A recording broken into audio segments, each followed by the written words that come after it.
Summer of 1943, Texas, United States. After the Allies' victorious campaign in North Africa, thousands of Axis soldiers were captured and sent to prisoner-of-war camps scattered across American territory. Operation Torch had led to the surrender of entire Italian and German divisions, creating an unprecedented logistical challenge for U.S. military authorities. The ship rocked violently as Giuseppe clutched the iron rails. 300 men crammed into the foul-smelling hold whispered about the fate awaiting them. Italian prisoners await American vengeance. That was how they imagined enemy newspapers would celebrate their misfortune. During 7 days at sea, the stories multiplied like plagues. Forced labor until death, daily beatings, rotten food tossed like scraps to animals. Marco, the sergeant from Palermo, swore he had heard that the Americans tortured prisoners to extract military information. When the ship's whistle announced their arrival at the port of Galveston, a heavy silence fell over the group. Texas awaited them with its suffocating heat and the promise of hell under the command of enemies thirsty for revenge. Chains clinked against wrists as the 300 prisoners stepped down the wooden gangplank, which creaked under the weight of their bare feet. The Texas sun sliced their skin like a razor, and the acrid smell of the harbor mixed with the sour sweat of men who hadn't bathed in weeks. Giuseppe set foot on American soil expecting to feel the enemy land tremble beneath his worn boots, but found only hot dust clinging to his ankles, already chafed by shackles. The American guards barked orders in English that few fully understood, but the gestures were universal. Hands up, form lines, absolute silence. Marco watched every move of the soldiers, searching for signs of the cruelty foretold during the crossing. Instead of clubs and whips, he saw only rifles slung across backs and faces, dripping with the same oppressive heat tormenting the prisoners. The Americans' uniforms were soaked with sweat, proving that even victors suffered under the relentless sun. A convoy of military trucks waited in single file, their green tarps fluttering in the hot wind. When the engines rumbled to life, Giuseppe felt the metal vibrate against his thin ribs. Packed like cattle, the men exchanged desperate glances as the convoy advanced along dirt roads that raised clouds of red dust. Through gaps in the canvas, monotonous arid landscapes passed by. Lonely cacti, barbed wire fences, and the occasional ranch lost on the infinite horizon. The journey lasted 3 hours under the blistering heat, turning the truck interiors into rolling ovens. Men fainted and were held up by their companions, as thirst-scorched throats already parched from the sea salt of the crossing. The creak of the vehicle's springs mixed with the muffled moans of wounded soldiers who had not received medical treatment in days. Giuseppe closed his eyes, trying to imagine the green fields of Sicily, but the harsh reality of captivity crushed every attempt at mental escape. When the trucks finally stopped and the tarps were yanked open, a blast of hot air hit them like a punch to the gut. Before them rose a massive wooden gate reinforced with barbed wire, watchtowers marking the corners of a compound stretching beyond their weary sight. A sign in English announced something none of them could decipher, but the emblem of the American eagle left no doubt about where they had arrived. "God protect us from what comes next," Marco murmured, making the sign of the cross with trembling hands. The gate opened with a metallic groan that echoed like an omen across the prisoner camp. Giuseppe expected dark cells and instruments of torture, but his eyes met rows of wooden barracks arranged in symmetrical order, like an improvised military town. The hard-packed dirt ground was swept clean, a brutal contrast to the chaos and filth they had imagined during the endless sea voyage. A broad-shouldered American officer in a spotless uniform awaited them at the entrance, flanked by armed guards who maintained rigid military posture. When he began to speak in slow, clear English, an Italian interpreter with a northern accent translated. The rules were simple. Treatment would be fair according to the Geneva Convention, and any escape attempts would result in solitary confinement. Giuseppe exchanged incredulous looks with Marco. Where were the threats of torture, the screams of hatred, the thirst for vengeance that had haunted their nightmares for weeks? The smell of hot food drifted toward them on the Texas breeze, an impossible aroma of roasted meat and cooked vegetables that made empty stomachs rumble in unison. Following the officer along a gravel path, the group passed established prisoners who watched them through the fences of the inner yards. These men looked well-fed, wore clean clothes, and some even showed cautious smiles. The sight defied everything they thought they knew about the fate of soldiers captured by the enemy. The barracks had windows with intact glass and individual beds with mattresses that, though simple, seemed comfortable compared to the ship's metal floor where they had slept for a week. Each man received a clean uniform marked with the letters PW, prisoner of war, and basic hygiene products they hadn't seen since the final days in Africa. Giuseppe touched the soap with trembling fingers as if it were a precious relic. Its smooth, perfumed texture clashed violently with the brutality he had expected in this place lost in the heart of Texas. When the dining hall bell rang for the first time, the 300 men marched in silence, still waiting for the trap to be revealed.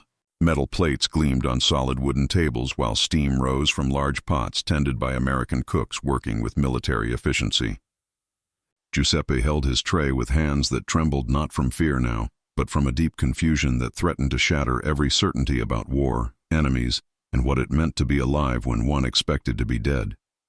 "This can't be real," he whispered to Marco, but the smell of fresh meat and warm bread made it impossible to deny the evidence of his own senses.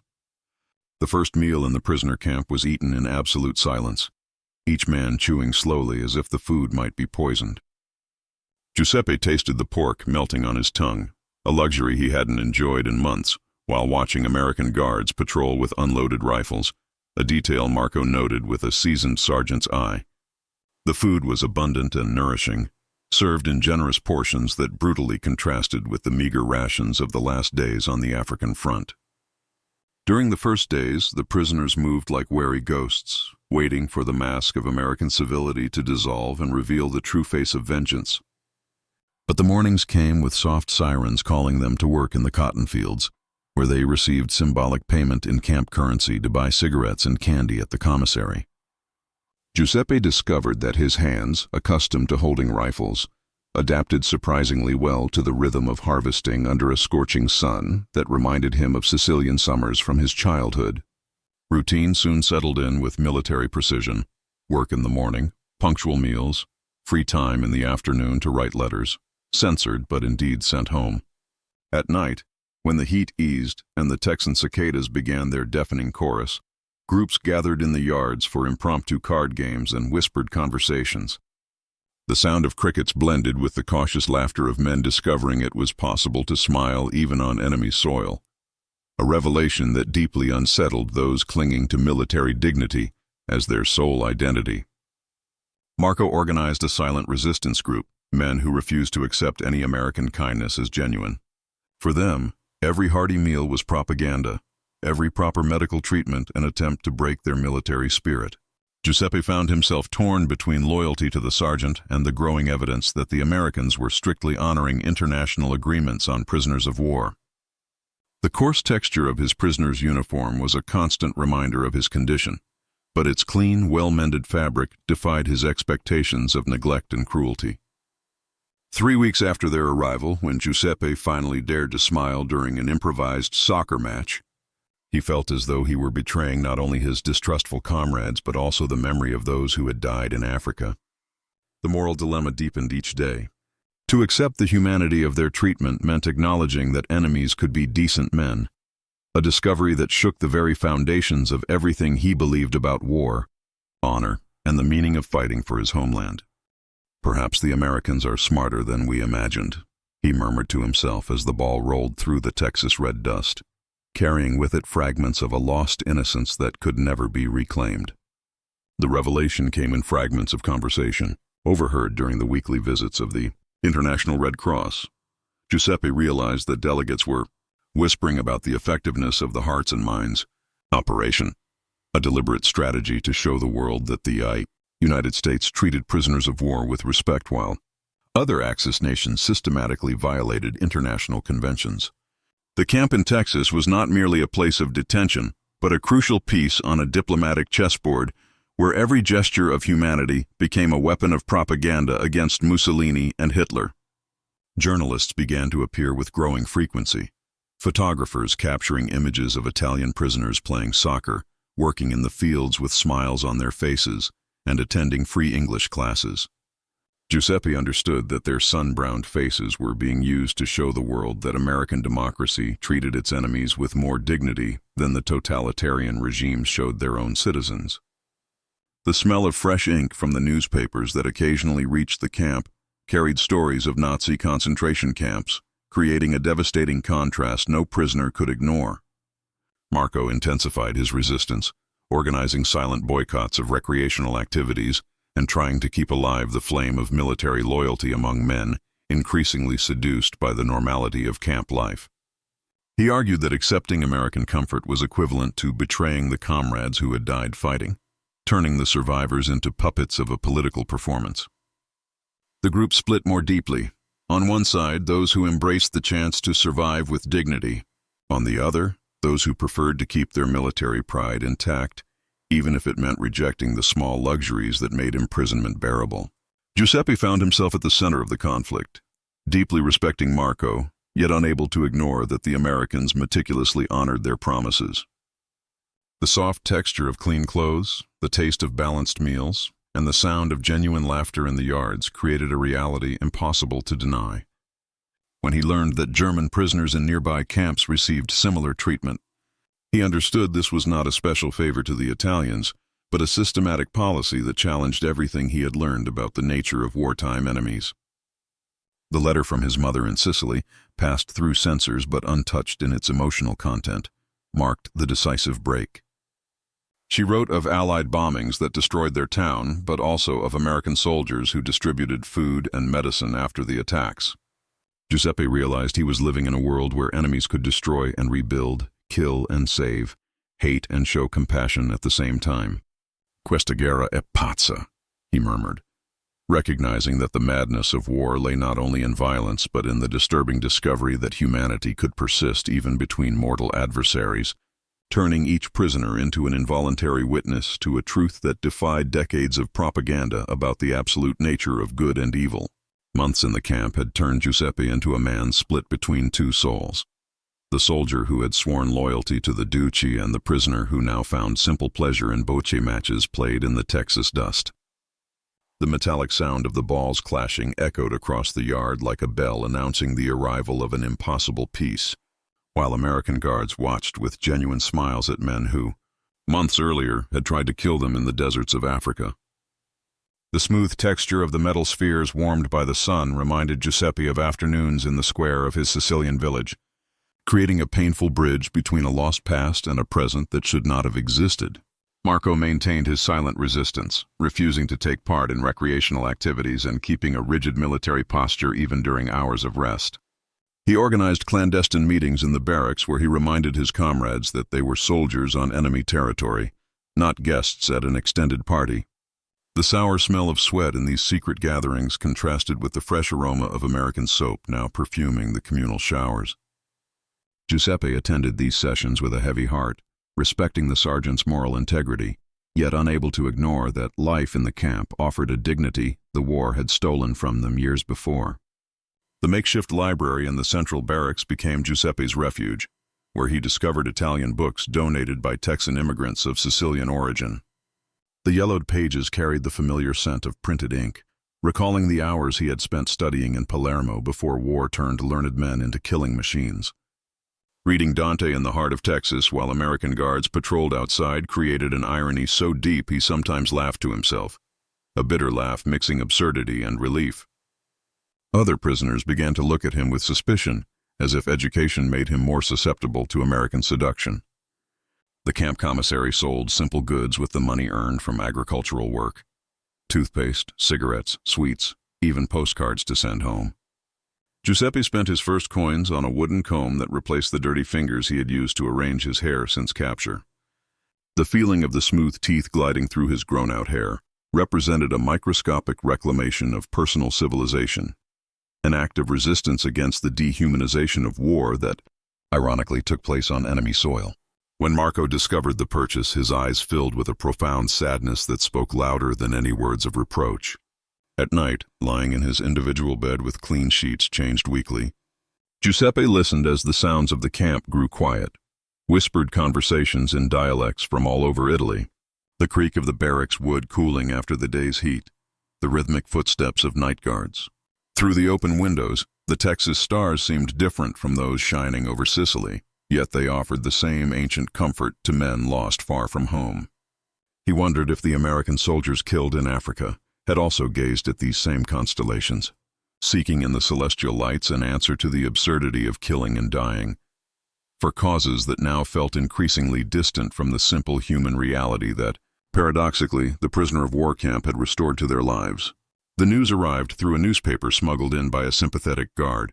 Mussolini had been deposed, and Italy had signed a separate armistice with the Allies. Giuseppe held the paper with trembling hands as the letters, blurred by cheap ink, danced before his weary eyes. The acrid scent of fresh print mixed with the cold sweat on his forehead as he realized they were no longer prisoners of war, but survivors of a conflict their homeland had abandoned. The rough texture of the newspaper between his fingers seemed to carry the weight of a national betrayal that retroactively turned every bullet fired in Africa into a meaningless gesture. Marco received the news with a silent fury that burned hotter than the Texas sun. For him, the armistice was not liberation, but confirmation that they had fought and bled for cowardly leaders who negotiated in secret while soldiers died in distant trenches. The sergeant organized a clandestine ceremony in the barracks where they burned Italian uniforms in a fire fed by fascist newspaper pages kept since their capture. The fire crackled softly so as not to alert the guards, but the flames cast dancing shadows on the wooden walls like the spirits of fallen comrades witnessing the symbolic funeral of a regime that had betrayed them. The division among the prisoners deepened irreversibly. Some quietly celebrated the end of the war as a chance to return to civilian life, while others felt like ideological orphans, abandoned by a homeland that had given up the fight. Giuseppe watched comrades who had shared trenches become strangers, separated by different interpretations of what military honor meant. The sound of nighttime discussions in the barracks changed tone. Where once they whispered about plans for resistance, now they argued bitterly about loyalty, betrayal, and the moral right to survive when the cause for which they had fought had collapsed. The American guards handled the political shift with calculated professionalism, offering the Italians the option of enlisting as co-belligerent soldiers against Germany or remaining in the camp until the final end of hostilities. Giuseppe spent sleepless nights weighing the decision. To take up arms again would mean fighting former German allies alongside enemies who had proven more humane than his own countrymen. The irony was so brutal that he sometimes laughed alone in the darkness, a laugh that mixed hysteria and despair at the realization that the war had destroyed not only bodies, but the very notion of fidelity and national identity. Marco chose to remain a prisoner, refusing to wear any uniform other than the original Italian one, even if it meant prolonging his captivity indefinitely. After weeks of moral anguish, Giuseppe decided to accept the American offer, not out of ideological conviction, but from the painful understanding that the only authentic loyalty left to him was to himself and the simple will to survive. On the morning he said goodbye to the sergeant, both men wept in silence, recognizing that the war had turned them into men different from those who had once embarked full of patriotic certainty for Africa. "Forgive me, Sergeant," Giuseppe murmured, but Marco only nodded, understanding that forgiveness was a word that had lost its meaning in a world where the very idea of right and wrong dissolved like mirages in the Texas desert. 2 years after the armistice, Giuseppe wore an American uniform and patrolled the very fences that had once kept him prisoner. The irony of guarding captured Germans while speaking Italian with a Texas-acquired accent created a fragmented identity no mirror could fully reflect. The familiar smell of red dust now carried shifting memories. Fear from his first days of captivity, relief during the months when he discovered American humanity, and guilt when he chose to switch sides in the war that had consumed his youth. Marco remained in the camp, prematurely aged by his stubborn refusal to accept any concession he considered a betrayal of fallen comrades. Giuseppe visited him weekly, bringing cigarettes and news from Sicily that arrived through censored letters. The sergeant had developed a dry cough that echoed through the barracks like the last protest of a man who preferred to wither rather than adapt. During these visits, they spoke in Sicilian dialect as the Texas sun set behind the watchtowers, two survivors of a war that had officially ended but continued to rage in the depths of their torn souls. Letters from home brought news of a Sicily Giuseppe no longer recognized. cities bombed by the very American allies he now called comrades, relatives killed in air raids perhaps carried out by the same squadrons that flew over the Texas camp during training exercises. The texture of the photographs his mother sent revealed ruins where churches and childhood squares once stood, creating a temporal chasm that made any true return to life before the war impossible. Giuseppe kept these images in the pocket of his American shirt, touching them discreetly during patrols like talismans of a past now more distant than the Texas stars. The war in Europe ended in May 1945, but Giuseppe chose to remain in Texas, working as an interpreter for new contingents of German prisoners arriving defeated and hopeless. Seeing the fear in these men's eyes was like witnessing a distorted reflection of himself 2 years earlier, an experience that forced him to confront the radical transformation of his own identity. He spoke to the new prisoners in slow English, explaining camp rules with the authority of one who had traveled the entire path, from capture to collaboration. Some remaining Italians in the camp looked at him with a mix of envy and disdain, recognizing in him the symbol of an adaptation they considered morally unacceptable. Marco died in the spring of 1946, a victim of tuberculosis that had developed in lungs weakened by his systematic refusal to accept American medical treatment. Giuseppe held the sergeant's hand during his final hours, listening to whispered confessions about recurring dreams of German soldiers killed by their troops in Africa, ghosts that visited his nights, demanding explanations for the meaning of dying for a cause their own homeland had abandoned. Marco's last breath carried the scent of Sicilian olive trees he would never see again, leaving Giuseppe as the sole keeper of memories no American, no matter how kind, could ever fully comprehend. He buried the sergeant in the camp cemetery, beneath a wooden cross bearing only his name and dates. With no mention of the homeland Marco had served with unbreakable loyalty, only to discover that loyalty was a luxury war denied to men who simply wished to stay alive to tell their impossible stories.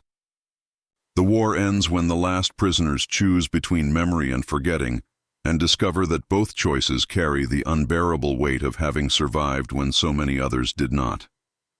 Giuseppe Torrisi, former Italian prisoner at Camp Hearn, Texas, 1947.